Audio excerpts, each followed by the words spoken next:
Two Reuters television journalists are missing in Syria. The news service says it last heard from producer Ayat Basma and cameraman Izzat Baltaji just before they were to leave for Lebanon. The journalists are both Lebanese nationals and traveled to Syria to cover the protests there. A senior Reuters editor plans to travel to the capital of Syria to discuss the matter with Syrian officials. Some University of Arizona students were attacked by a mob of hundreds in a mining town in Peru.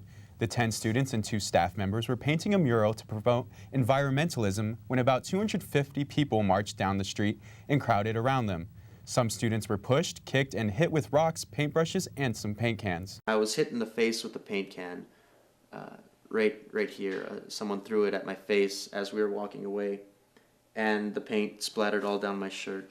The crowd chased the students to nearby warehouses where the young people were picked up by police and taken to a nearby station. The attackers were reportedly upset by what they saw as unwanted graffiti. The students returned to Tucson, and no one was seriously injured.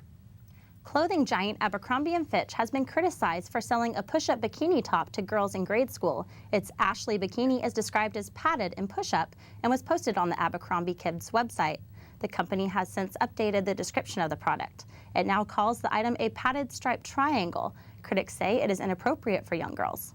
Gets young girls to think about themselves in sexual ways before it's developmentally appropriate. The company has been criticized in the past for its sexually suggestive catalog and advertising photos. There are more than 500 million active users on Facebook, and more are joining every day. But at what point does social network become an obsession? Valley View's Marlene Salinas has the story. Liking, posting, and sharing. These are all just some of the functions available for Facebook users to enjoy. Whether it's a picture, video, or status update, the interactivity the website offers is unique and is making some people dependent on the site. It's pretty bad, yeah.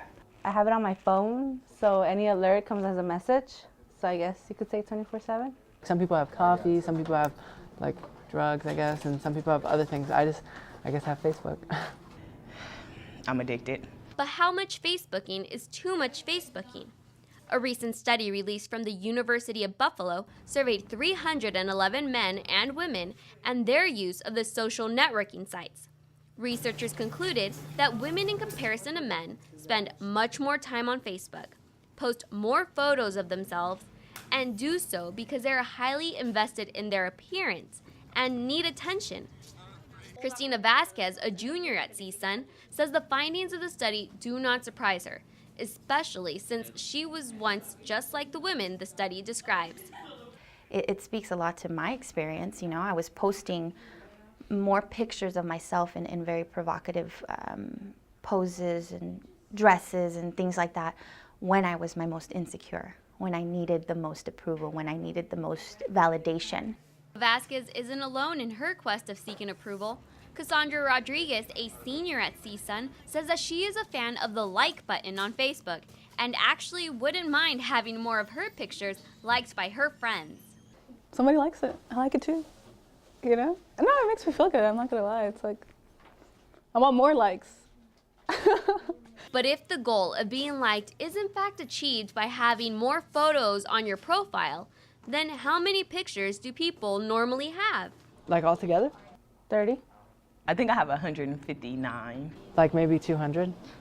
167. Over 1,000. Whatever the number may be, the end result is the same. Attention is always given and received.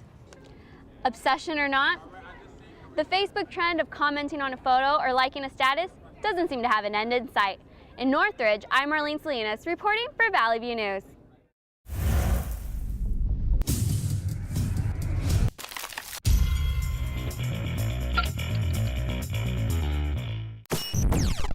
And now, here's Allison Fishbane with the latest stories in sports and some unusual matchups in the Final Four. Experts are calling it the most unlikely championship in history of college basketball. It would be very hard to find anyone who had picked Butler, Kentucky, UConn, and VCU making the Final Four. This is the first time that all number 1 and all number 2 seeds have missed the Final Four. 8th-seeded Butler made a three-pointer late in overtime in their win over number 2 seed Florida. Virginia Commonwealth has emerged as this year's Cinderella team. They defeated the last number 1 team, Kansas, to move on to the Final Four. The combined seeds of the 4 remaining teams is 26. Glendale police and firefighters participated in their own March Madness to help raise money for a local charity. Valley View's Allie Carnett has the story. One white team, one blue team, a referee, and fans. It's basketball. But this is no ordinary sporting event. These are the Glendale police and firefighters, and they are playing for a cause. These city heroes are shooting hoops to raise money for the Zone Academy, which is the local Salvation Army's after-school program for at-risk youth. Glendale police and firefighters, the Salvation Army, fans, and supporters all gathered right here at Glendale High School for the first annual Hoop Heroes event. The Salvation Army charged a $5 admission for the Hoop Heroes charity event. They also required that supporters bring at least one food item to add to the Salvation Army kitchen. The charity also sold t-shirts and raffle tickets. Captain of the Glendale Salvation Army Corps, Rio Ray, says the event was held not only to make money for the charity, but also to raise community awareness. It's about the Salvation Army and the need for people to have food and that children have after-school care. And it was a wonderful thing that these heroes came together to really serve the community in another way by helping those in need. The Salvation Army even brought in a special guest for entertainment. Eller Davis made an appearance, though you may know him better as Donald Duck. Sir, how long have you been in show business? This is the first year the Salvation Army has held the Hoop Heroes event, but it will not be the last. Our hope is that we can do this year after year after year. So in the end, the Glendale Fire Department won the game 102-73, and the Salvation Army received over 500 pounds of food and a nice chunk of change. In Glendale, I'm Allie Carnett, reporting for Valley View News. Major League Baseball is right around the corner, and it's hard to say who is more eager for the season to begin, the fans or the players. 2011 is unusual right off the bat with the first Thursday opening since 1976. The regular season starts off in the Bronx with the Yankees hosting the Tigers. And in the nation's capital, the Nationals will welcome the Braves. Baseball legend Jose Canseco failed to show up for a boxing match at the Seminole Hard Rock Hotel and Casino in Florida. Instead, Canseco sent his twin brother Ozzie Canseco to impersonate him. An employee of Celebrity Boxing said they discovered it was the wrong Canseco brother when Ozzie took off his shirt.